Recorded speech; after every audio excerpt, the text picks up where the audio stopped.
चलिए देखिए, तो आज छठा क्लास है क्रैश कोर्स का और हम लोग दो चर वाला रैखिक समीकरण पढ़ रहे थे, है ना।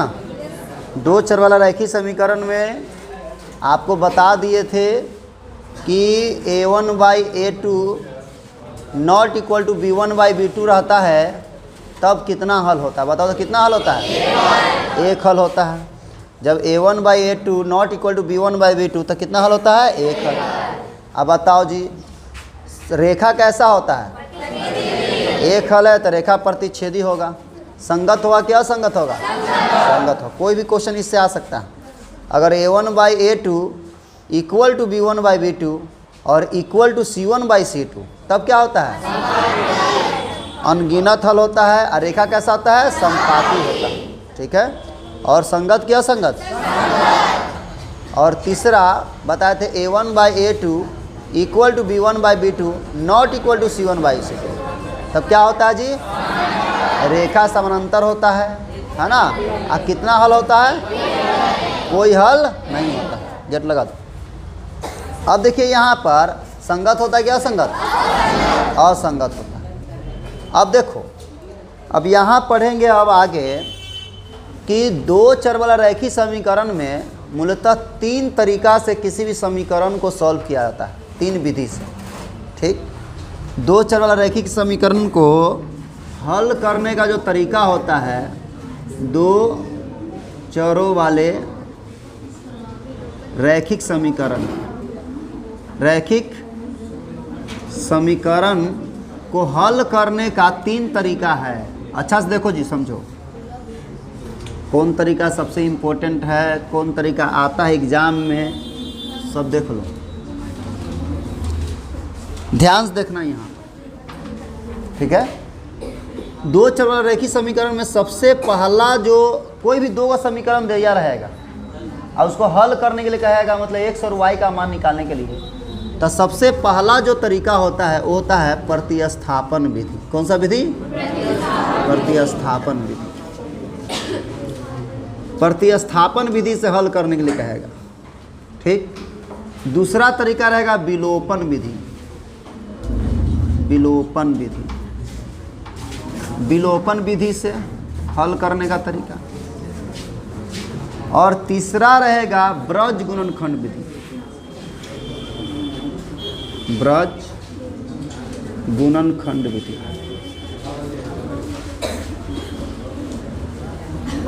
देखो, अच्छा देखना, दो चर वाला रैखिक समीकरण को हल करने का मूलतः तीन तरीका है। ठीक है। पहला जो तरीका है उसको प्रतिस्थापन विधि से हल करते हैं। दूसरा तरीका होता है विलोपन विधि और तीसरा तरीका होता है ब्रज गुणनखंड, है ना। ये तीनों सीख गए तो चैप्टर आपका खत्म हो गया दो चर वाला रैखिक समीकरण। उसके बाद क्वेश्चन रहेगा। कुछ क्वेश्चन में तुम कैलकुलेशन में फंसोगे, कुछ क्वेश्चन समझ समीकरण आ जाएगा तो आराम से बना लोगे, तीनों तरीका पता है तो। वर्ड प्रॉब्लम क्वेश्चन में तुम फंस सकते हो, है ना।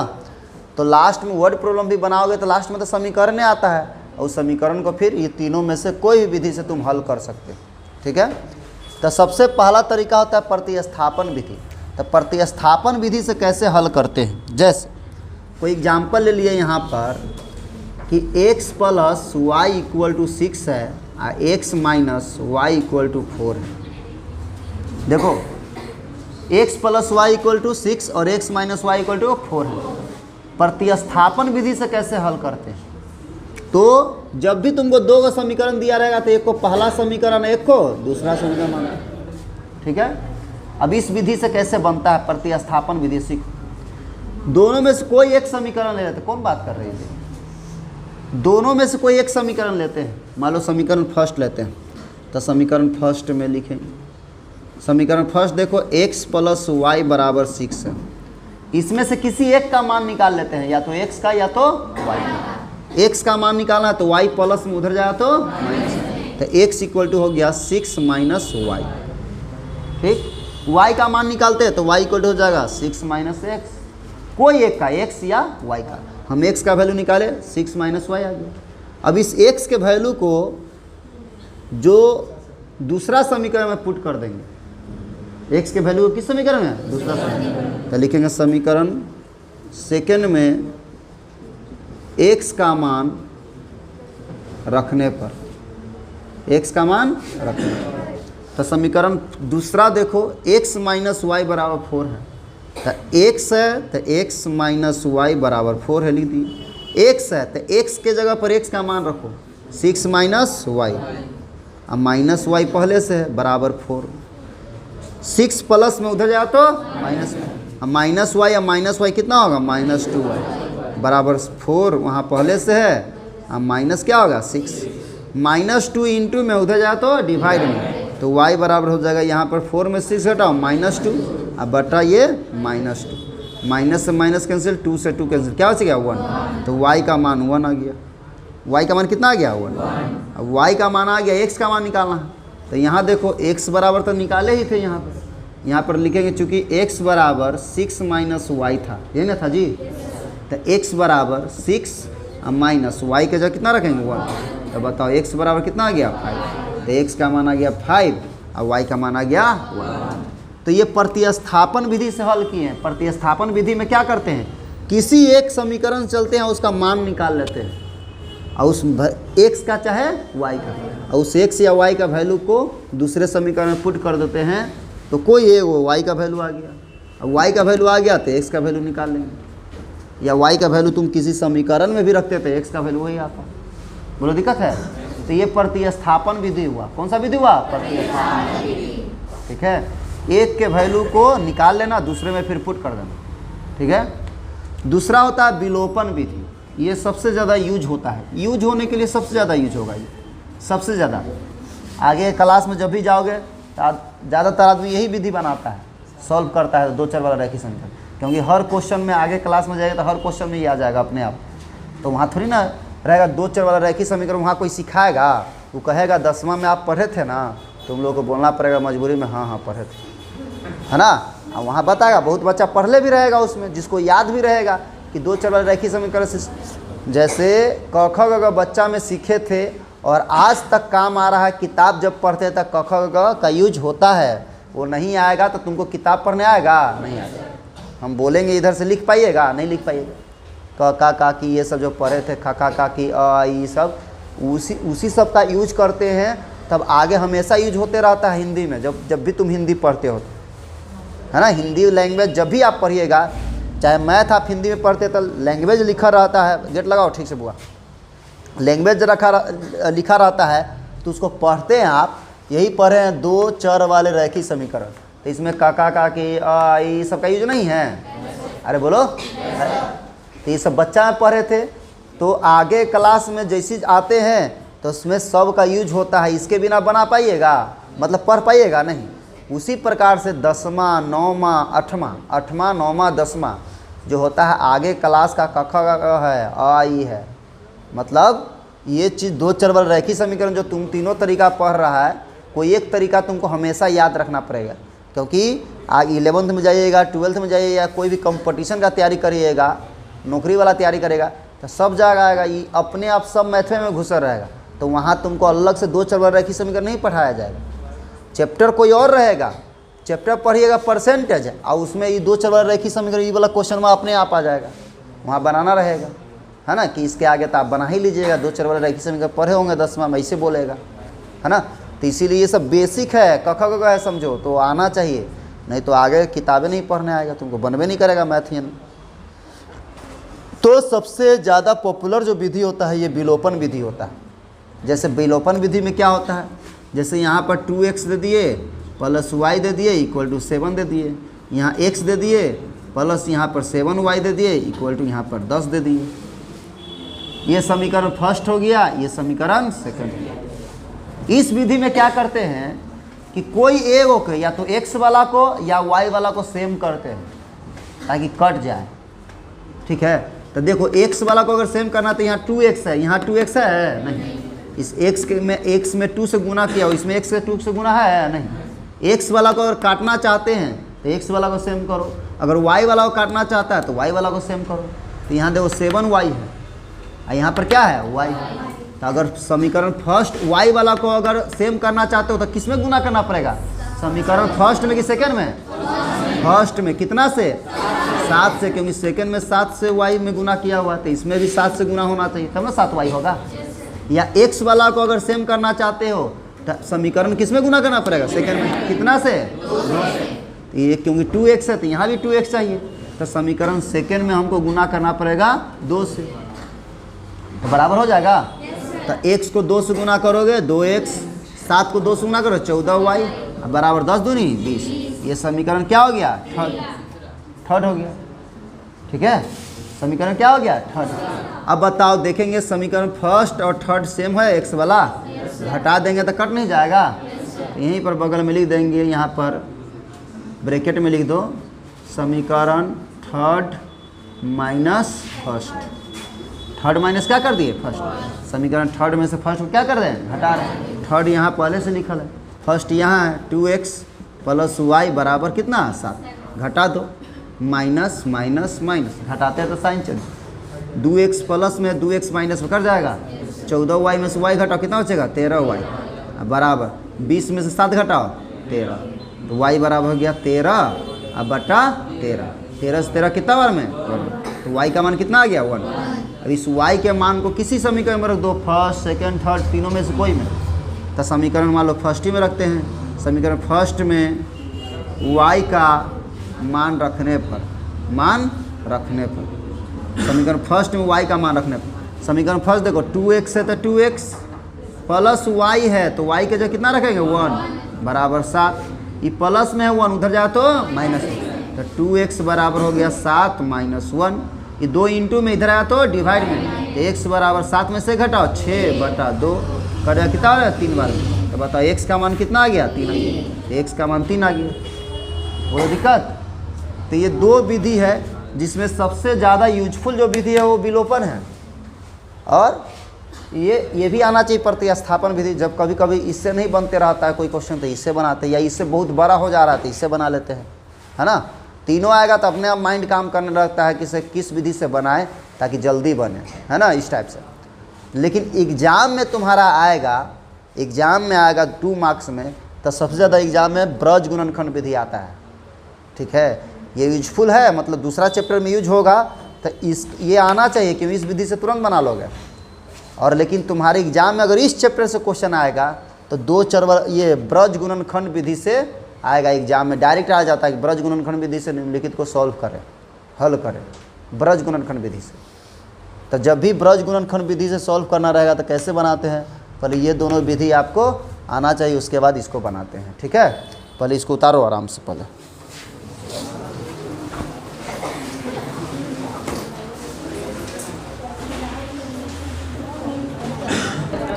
चलिए देखिए, तो एक्सरसाइज 3.3 में देखो भाई, वर्ड प्रॉब्लम जब भी आएगा तो आप कोई विधि से बना सकते हो, क्योंकि उसमें लिखल नहीं रहेगा कि प्रतिस्थापन से बनाओ, चाहे विलोपन से बनाओ, चाहे ब्रज गुणनखंड विधि से बनाओ।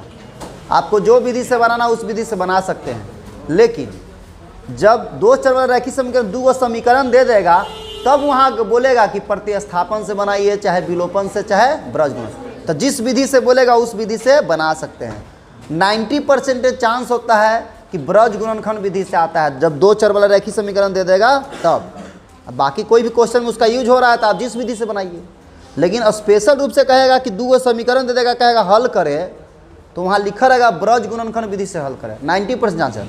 10% चांस है कि कहीं कह दे विस्थापन या विलोपन से, लेकिन 90% चांस रहता है, 95% चांस कि ब्रज गुणनखंड विधि से आता है स्पेशल रूप से, जब 2 समीकरण दिया रहेगा तब।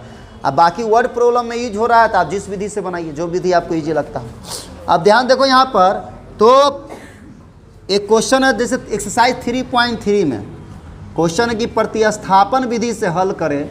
आप 1 का क्वेश्चन नंबर 1 का आप 4 देख लो, तुम लोगों को हार्ड लगेगा।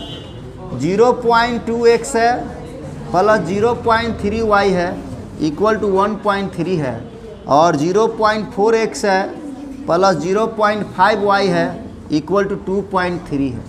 इसको प्रतिस्थापन विधि से हल करना है। ठीक है, इसको समीकरण फर्स्ट मान लिए, इसको समीकरण सेकंड मान लिए। कोई भी एगो समीकरण लीजिए, इधर देख लो पहले। तो मान लो समीकरण फर्स्ट से लेते हैं, समीकरण फर्स्ट में चलते हैं। देखो तो समीकरण फर्स्ट देखो जी, इधर देखो बोर्ड पर 0.2x है और प्लस 0.3y बराबर 1.3 है। इसमें किसी एक का मान निकाल लेते हैं, या तो x का या तो y। मान लो x का निकालते हैं, तो देखो जी x का मान निकालना है तो 0.3y प्लस में उधर जाएगा तो माइनस में, तो यहाँ बच जाएगा 0.2x बराबर 1.3 माइनस 0.3y। ये ना बचेगा 0.2 इंटू में इधर आएगा तो डिवाइड में, तो x बराबर हो जाएगा 1.3 माइनस 0.3y बाई 0.2। ये x का मान हुआ। किसका मान हुआ? x का। अब इस x के मान को समीकरण सेकंड में रख देंगे, है ना। समीकरण सेकंड में x का मान रखने पर, समीकरण सेकंड में x का मान रख रहे हैं, तो समीकरण सेकंड देखो कितना है जी, 0.4 है तो 4 x है इंटू में, तो इंटू में देखो जी, इंटू में x, तो x का मान देखो इतना है टोटल, दिख रहा है कितना है 1.3 माइनस 0.3y अब बटा 0.2 है, ठीक। अब प्लस 0.5y है तो 0.5y अब बराबर 2.3। ये नहीं समीकरण सेकंड था। अब देखो ध्यान से, यहाँ पर गौर से देख रहे हैं, यहाँ देखो ई पॉइंट हटाओगे ना तो नीचे 10 हो जाएगा, और ई पॉइंट हटाओगे तो ऊपर 10 हो जाएगा, देख रहे हैं। तो 10 से 10 क्या हो गया? कट गया। या ऐसे ही बोलते हैं कि पॉइंट से पॉइंट कट गया। ये 2 हो गया, ये कितना हो गया? 4। ये 2 से 4 कितना बार कटेगा? 2 बार में। अब बताओ, इस 2 से ये दोनों में गुना कर दो, तो 2 को 1.3 है यानी 13 समझो, तो 13 दूनी कितना होगा? 26। एक अंकवत पॉइंट माइनस 2 को 3 से गुना करो, कितना होगा? 6। एक अंकवत पॉइंट, एक अंकवत पॉइंट y है तो y, अब प्लस यहाँ 0 पॉइंट कितना है जी? 5y, अब बराबर कितना? 2.3। अब यहाँ देखो, ये 2.6 प्लस में उधर जाए तो माइनस में, यहाँ देखो जी ध्यान से देना, माइनस 0.6y है, या माइनस 0.6 समझो, 0.5 प्लस में, या ऐसे समझो ये 6 है, ये 5 है, 6 में, यहाँ 6 माइनस में है, 5 क्या चीज में है? प्लस में। तो बताओ कितना होगा जी? -1 होगा, एक तरह से -1। पॉइंट में है तो माइनस क्या बोलेंगे? 0.1y, 0.1y ये नहीं बोलेंगे। अब देखो ध्यान से, यहाँ पर 0 पॉइंट क्या हो गया? 1y। दिक्कत है किसी को? नहीं। अब इक्वल टू उधर देखो जी, 2.3 पहले से है, आई प्लस में उधर या तो माइनस में 2.6। अब बताओ, ये 0.1 इंटू में है, इधर आएगा तो डिवाइड, तो बताओ यहाँ y बराबर, देखना 2.3 में से 2.6 घटाना है, तो बताओ उल्टा 26 में से एक तरह 23 घटाओ, तो माइनस कितना? 0.3। आई इंटू में है माइनस 0.1, इधर आएगा तो डिवाइड में माइनस 0.1, माइनस से माइनस कैंसिल, ये पॉइंट से पॉइंट क्या हो गया? कैंसिल। तो ऊपर बच गया कितना जी? 3, और नीचे कितना? तो 1 नीचे लिखेंगे नहीं, तो ये y का मान आ गया। किसका मान आ गया? y का मान कितना आ गया? 3। अब इस y के मान को इस, यहाँ देखो x बराबर था ना यहाँ, तो इसमें पुट कर देंगे। तो यहाँ पर क्या करेंगे कि y का मान यहाँ पर देखिए ध्यान से, x बराबर, चूँकि x बराबर कितना दिया हुआ है? 1.3 माइनस 0.3y, अब बटा कितना था जी? 0.2। तो x बराबर 1.3 माइनस 0.3 इंटू y है, y का मान कितना है? 3, अब बटा नीचे 0.2। x बराबर 1.3 माइनस 3 तिया कितना हो गया? 9, तो 0.9 हो गया। अब बटा नीचे कितना? 0.2 घटा दो, 0 पॉइंट कितना हो जाएगा? 4, अब बटा 0.2, पॉइंट से पॉइंट कट गया, 2 दूनी 4। बताओ x बराबर कितना आ गया? 2, x का मान 2 आ गया। बोलो दिक्कत है? तो इस टाइप से प्रतिस्थापन विधि से बनाते हैं। कौन सा विधि? प्रतिस्थापन विधि से। उतारो इसको अच्छा से, तो कोई भी क्वेश्चन रहेगा प्रतिस्थापन से तो ऐसे ही बनाएंगे। अब यहाँ देखिए, विलोपन विधि से सॉल्व करना है। तुम लोग करो 3x माइनस 5y माइनस 4 बराबर 0 और 9x बराबर 2y प्लस 7 ऐसे दे देगा। तो पहले समीकरण को ठीक करो। देखो भाई ऐसे जब भी क्वेश्चन इन्ने होने वाला क्वेश्चन रहेगा, जब भी इस सब टाइप से देगा तो ऐसे देगा। तो पहले दोनों समीकरण सॉल्व कर लेना।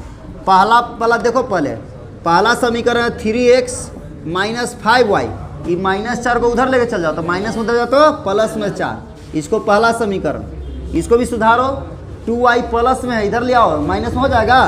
तो 9x माइनस 2y बराबर 7, ये दूसरा समीकरण। अब बनाओ, ठीक है, बनाइए तो जल्दी से।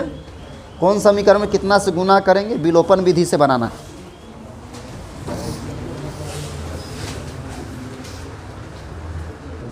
चलिए देखिए, ध्यान देना जी, यहाँ 3x है, यहाँ 9x है। ये दोनों को अगर सेम करना है तो 9 है तो इसको भी 9 करना है। तो इससे समीकरण फर्स्ट में कितना से गुना करेगा, 3 से। तो समीकरण फर्स्ट में 3 से गुना कर दीजिए। तो 3 को 3 से गुना करेंगे 9x, अब माइनस 5 दिया 15y, अब बराबर 4 दिया 12। ये समीकरण क्या हो गया, थर्ड। समीकरण सेकेंड और थर्ड देखो सेम है, x 9x बोलो, यहीं पर लिख देंगे समीकरण second minus third.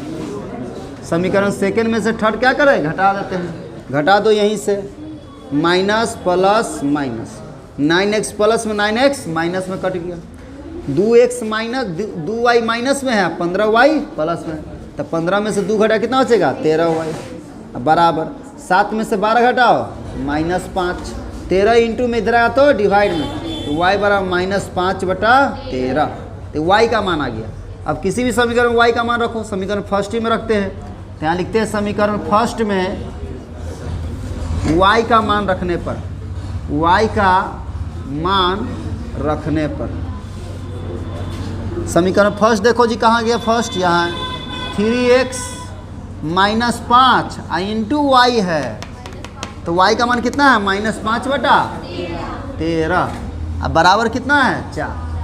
3x minus minus plus, 5 को 5 करो 25/13 बराबर 4, 25/13 प्लस में उधर जा तो माइनस में, तो 3x बराबर 4 माइनस 25/13, 3x बराबर दोनों का एलसीएम लो 13, यहाँ 13 चौके कितना होगा 52 माइनस 25, 3x बराबर ध्यान देना यहाँ पर घटा दो कितना होगा 27/13, 3 इंटू में इधर आया तो डिवाइड में, तो x बराबर 27, अब बटा 13 पहले से है ना, इंटू कितना होगा 3, सो काट दो कितना बार में 9 बार में, तो x का मान आ गया 9/13, x का मान कितना आ गया 9/13, ऐसे बनाएंगे, ठीक है।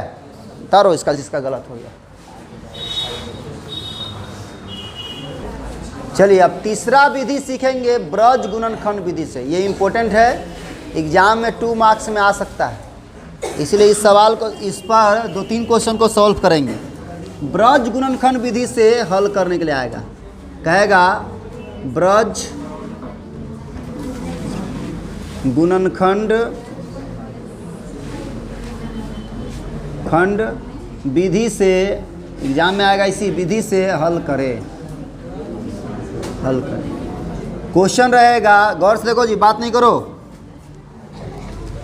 ब्रज गुणनखंड विधि से हल करने के लिए क्वेश्चन दे देगा, मान लीजिए x माइनस 3y बराबर 3 और 3x माइनस 9y बराबर 2 दे दिया। ध्यान देखिएगा यहाँ पर ऐसे क्वेश्चन दे देगा, अब ब्रज गुणनखंड विधि से हल करना है। अब ध्यान से देखना जी, यहाँ सबसे पहले ब्रज गुणनखंड विधि जो होगा, देखिएगा 2 चर रैखिक समीकरण का जो व्यापक रूप होता है, ठीक है, व्यापक रूप होता है ax plus by plus c बराबर 0, यानी बराबर को उधर 0 रहना चाहिए। इसको बनाएंगे तो व्यापक रूप में करके, ठीक है, ये क्वेश्चन मिला तुमको, कहेगा इसको ब्रज गुणनखंड विधि से हल करें, तो सबसे पहले तो क्या करो, बराबर को उधर 0 रहना चाहिए ब्रज गुणनखंड विधि में, ठीक है। तो इसको दोनों समीकरण पहले ठीक करना, x माइनस 3y, ये प्लस में इधर आया तो माइनस में 3, तब बराबर 0, ये समीकरण फर्स्ट मानना, ठीक है। आई प्लस में 2 इधर आएगा तो माइनस में 3x माइनस 9y बराबर, ध्यान देखना यहाँ पर, सॉरी माइनस कितना होगा 2 बराबर 0, ठीक है। अब ध्यान देखो ये सॉल्व होगा, 1/3 है, 1/3 आ जा रहा है, नहीं ना हल होगा, ये हल नहीं होगा, ये हो जाएगा 3/2 नहीं हल होगा ये, क्यों ये क्या होगा समानांतर होगा, इसका कोई हल नहीं होगा। चेक करिएगा a1/a2 b1/b2 के, तो देखो गौर से इक्वल है कि नहीं। a1 के आगे कितना है जी x1 अब बटा 3, इधर है -3 बटा -9, माइनस माइनस कट गया, इस 3 तिया 9, दोनों बराबर ना आ गया जी। तीसरा देखो, तीसरा बराबर है कि नहीं, तो तीसरा है c1 क्या c2 होता है, तो c1 का मान कितना है -3, इसका -2, ये कट गया 3/2, तीसरा वाला बराबर है नहीं, दो गो बराबर, ये दोनों बराबर है, सॉरी ये दोनों क्या है बराबर, ये तीसरा बराबर नहीं है, तो इसका मतलब क्या होगा रेखा, या ये जो इसका हल होगा, इसका कोई हल नहीं होगा, कोई हल नहीं होगा, कोई हल नहीं होगा। ऐसा क्वेश्चन लेगा जो उसका हल हो तब उसको बनाए, है ना, इसका कोई हल होगा नहीं, तो ऐसी चेक कर लेना, नहीं तो बनाते रहना हल नहीं निकलेगा। जैसे क्वेश्चन यहाँ पर देंगे, मान लीजिए ब्रज गुणनखंड विधि से बनाना है, देखो ये क्वेश्चन दिए थे आपका 3.5 का क्वेश्चन 1 था, 3.5 का क्वेश्चन 1 का सेकेंड देखो, सेकेंड है 2x + y बराबर 5 है, तो ये बराबर है 5 है, इसको इधर ले आओ तो माइनस से 5 हो जाएगा जी बराबर 0, और 3x + 2y - 8 बराबर 0, ठीक। ये क्वेश्चन दे दिए, इसको समीकरण फर्स्ट मानेंगे, इसको समीकरण सेकंड। ब्रज गुणनखंड विधि से बनाना, अच्छा सीखना ब्रज गुणनखंड। देखो भाई ब्रज गुणनखंड विधि से बनाना रहेगा तो सबसे पहले x, ये समीकरण फर्स्ट में x y और ये c का लगा a b c कहलाता है, a b c कहलाता है। सबसे पहले x लिखना, ठीक, अब बट्टा का साइन देना, किसका साइन देंगे बट्टा, तो अच्छा सीखो, पहले x लिखेंगे क्योंकि x y का मान निकाला जाता है, तो x पहले लिखेंगे, अब बट्टा का साइन देंगे। x वाला जो टर्म है यहाँ देखो, x वाला पहला समीकरण में 2x है, ये कितना है 3x, ये दोनों को ऐसे ढक देना, ठीक। x लिखे हैं तो x वाला टर्म को ढक दो, तो बचेगा 4 गो टर्म, 1 2 3 4। तो ध्यान देना यहाँ पर ई y है, ई -5 है, 2y है और -8 है, तो y के आगे कितना है जी 1, इस 1 को गुना करे वो तिरछा तिरछी, इससे इसमें इससे इसमें, तिरछा तिरछी गुना करना, 1 को किससे करेंगे -8 से, यहाँ लिखेंगे 1 × -8 और उसका साइन माइनस का, साइन माइनस का। देखो जी इसको ढके हुए 1 को -8 से गुना किए, अब माइनस का साइन, 2 को किससे गुना करेंगे -5 से, 2 को -5 से गुना किए, -5 पर ख़त्म हो रहा है, तो 2 को गुना करेंगे किससे -5 से। बोलो दिक्कत। देखो x का मान निकालना है तो x को ऊपर रखें, x वाला को ढक दो, ठीक। पहला समीकरण के y वाला जो बच्चा है उससे तिरछा तिरछी गुना करो, इधर 1 है, यहाँ कितना है -8, माइनस रहेगा तो माइनस से गुना करना, 1 को -8 से गुना किए तो 1 × -8 और उसके बाद माइनस का साइन, किसका साइन माइनस का। अब क्या है, ये दोनों बचा है, ये दोनों को तो 2 को -5 से, तो 2 × -5। बोलो दिक्कत। अब बताओ बराबर का साइन दे देना, अब y वाला लिखना, किसका किस वाला लिखेंगे y, ऊपर में y लिखेंगे। अब y लिखे हैं तो y वाला नंबर ढको, तो y वाला नंबर यही ना, ये दोनों ना, ये दोनों को ढक दीजिएगा तो 4 को फिर बचेगा, 1 2 3 4। तो यहाँ भी तिरछा तिरछी गुना करेंगे, लेकिन ख़त्म कहाँ पर किए थे 5 से ना जी, -5 से ना, तो -5 से किस में गुना करोगे 3 में, तिरछा तिरछी यही ना होगा, -5 को किस से 3 से, तो बताओ जी -5 को 3 से गुना करेंगे, -5 × 3, साइन किसका देते हैं माइनस का, -5 को किससे गुना किए 3 से, अब 2 को किससे गुना करेंगे -8 से, तो 2 को गुना करेंगे -8 से। बोलो दिक्कत है, 2 को किससे गुना किए -8 से। अब देखो ध्यान से यहाँ पर बराबर का साइन फिर देंगे, अबरी 1 लिखेंगे, कितना लिखेंगे 1, हमेशा बड़ा तीसर का बड़ा में 1, ठीक। 1 लिखे मतलब कांस्टेंट, कांस्टेंट कितना है -8 -5 और -8, तो कांस्टेंट वाला को ढक दो, तो 4 को, यही चारों ना बचल है। यहाँ भी तिरछा तिरछी कहाँ पर ख़त्म हुआ था जी, बोलो -8 पर ख़त्म किए थे, या ऐसे बोले ना -8 को किससे गुना किए 2 से, ऐसे ही तो सब -8 को 2 से गुना किए, एक तरह से कहाँ से ख़त्म हुआ 2 पर। तो 2 को किससे गुना करेंगे, इस 2 से, तो बताओ 2 को 2 से गुना करें, अब माइनस साइन। 3 को किससे गुना करेंगे, तो 1 से, 3 को 1 से गुना करेंगे। बोलो दिक्कत है। अब ध्यान देखो यहाँ पर x से तो x बटा 1 को -8 से गुना करो, कितना होगा -8, माइनस माइनस प्लस 2 को 5 से करो 10 बराबर y है तो y बटा -15 हो गया जी, अब माइनस माइनस प्लस 8 दूनी 16 बराबर 1 बटा 2 दूनी 4, अब -3 को 1 से करो 3। अब बताओ x से तो x बटा 10 में से 8 घटाओ 2 बराबर y बटा 16 में से 15 घटाओ 1 बराबर 1 बटा 4 में से 3 घटाओ 1। अब बताओ जी x बटा 2 बराबर y बटा 1 बराबर 1 बटा 1 मतलब क्या 1। ये तीनों आपस में बराबर है, ठीक है, ये इसके बराबर, ये इसका, तीनों आपस में बराबर।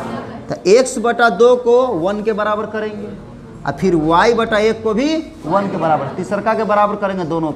तो x बटा 2 को, ध्यान देना यहाँ, x बटा 2 को किसके बराबर करेंगे 1 के बराबर, और y बटा 1 को भी किसके बराबर करेंगे 1, तीसरका के बराबर करेंगे। 2 डिवाइड में उधर जा तो इंटू में, तो x बराबर होगा 2, 1 से गुना करें क्या बचेगा 2, और बताओ जी 1 डिवाइड में उधर जाते इंटू में 1 के साथ गुना करें क्या बचेगा 1, तो y का मान कितना आ गया 1, तो x का मान 2, y का मान कितना आ गया, ये आंसर होगा। तो ब्रज गुणनखंड विधि को थोड़ा सा ध्यान से बनाते हैं, उतारिए, फिर एक क्वेश्चन बताएंगे तो बनेगा।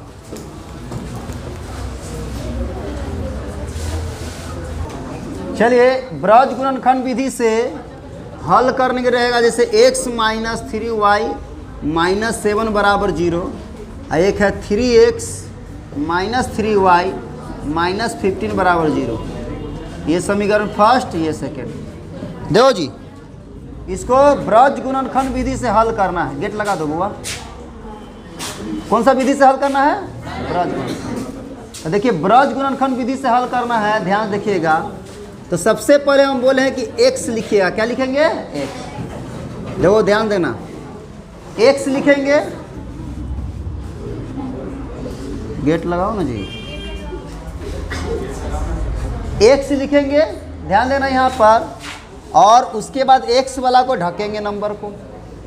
अब बच गया ये चारों, 1 2 3 4, तो तिरछा तिरछी गुना करेंगे, पहले इससे इसमें, इससे इसमें, देखो ध्यान से जी, इससे इसमें करो तो -3 को -15 से गुना करो, -3 को -15 से, उसके बाद किसका साइन माइनस का, इससे इसमें किए, इससे इसमें करेंगे, -3 को -7 से, तो -3 को गुना करेंगे -7 से, माइनस डबल आता है तो ब्रैकेट देते हैं, x के नीचे वाला हो गया बराबर। अब y लिखेंगे तो y वाला ढक दो, -7 पर ख़त्म हुआ था, -7 को 3 से गुना करो, -3 इंटू 7 माइनस, अब -15 को x का आया कितना है 1, तो -15 को गुना करेंगे 1 से बराबर।